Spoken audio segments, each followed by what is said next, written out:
Of the countless awe-inspiring designs spawned by the Tarkin Doctrine, none have come close to matching the sheer scale and terrifying function of the DS-1 orbital battle station. Known to its creators and later to the galaxy as the Death Star, the battle station's purpose was as simple as it was frightening: the complete, total and instantaneous obliteration of inhabited terrestrial planets. Though fleets of starships had been more than capable of rendering life-supporting worlds uninhabitable for several thousand years, the Death Star was not built as a weapon of conquest, but rather as a weapon of terror. When the Death Star's super laser was fired, the single blast would reduce the entirety of the target world to particulate debris and superheated gas in the space of a few short seconds. This was intended to deliver the message that the Galactic Empire was now so vast and so powerful that destroying an entire world's supply of natural resources and valuable territory was a small price to pay to ensure the complete and total subjugation of galactic society. At a colossal 120 kilometers in diameter, the Death Star took the form of a vast monolithic sphere, similar in size and structure to a Class 4 moon.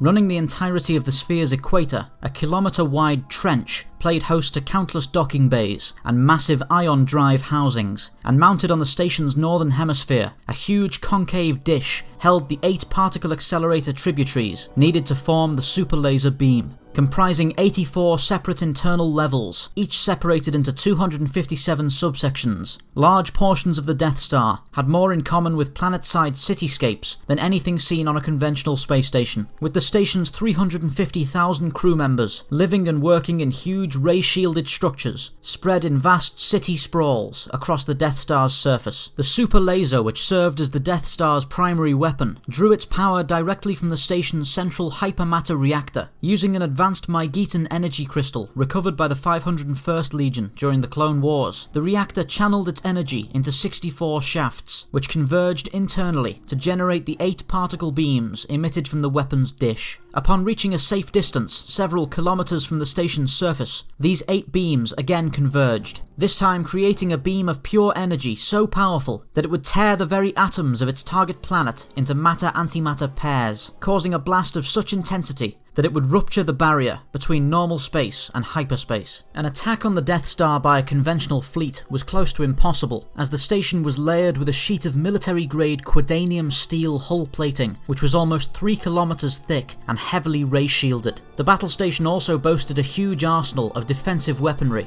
including over 10,000 turbo lasers of varying yield, hundreds of proton torpedo batteries, and several magnetic railgun emplacements. Boarding the station was similarly difficult, as the Death Star carried a standard stormtrooper complement of 26,000, as well as 400,000 support droids, many of which were combat capable. The singular vulnerability of the Death Star, and ultimately the cause of its destruction, was a small 2-meter thermal exhaust port on the surface of the station's equatorial trench. This port led directly to the central hypermatter reactor, and though the port was ray-shielded, a properly calibrated proton torpedo could be skillfully aimed to enter the port, igniting a cataclysmic chain reaction and completely destroying the battle station. This strategy was successfully employed by the Rebel Alliance during the pivotal Battle of Yavin, but even while targeting this weakness, the Alliance still suffered heavy casualties before succeeding in their attack. Though the destruction of the Death Star was primarily an Alliance victory, it also served as something of a relief to the men and women of the Imperial Navy. For many years, the majority of naval officials had been irritated by the incredible amounts of credits and resources being diverted into the design and maintenance of the Death Star project, a cost which, if applied differently, could have been used to assemble and commission over 10,000 Imperial-class Star Destroyers. In spite of its colossal expense, the Death Star represented an incredible feat of engineering, not only for the Galactic Empire, but across the entire field of starship construction.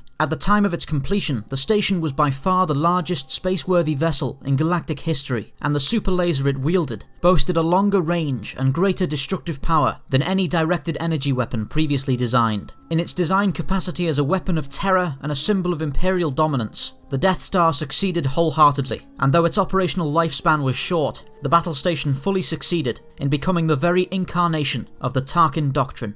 Thank you for watching Spacedock. Please remember to like, subscribe and share for more science fiction spacecraft summaries. If there's a particular spacecraft you'd like to see looked at, let me know in the comments below and I'll get right on it.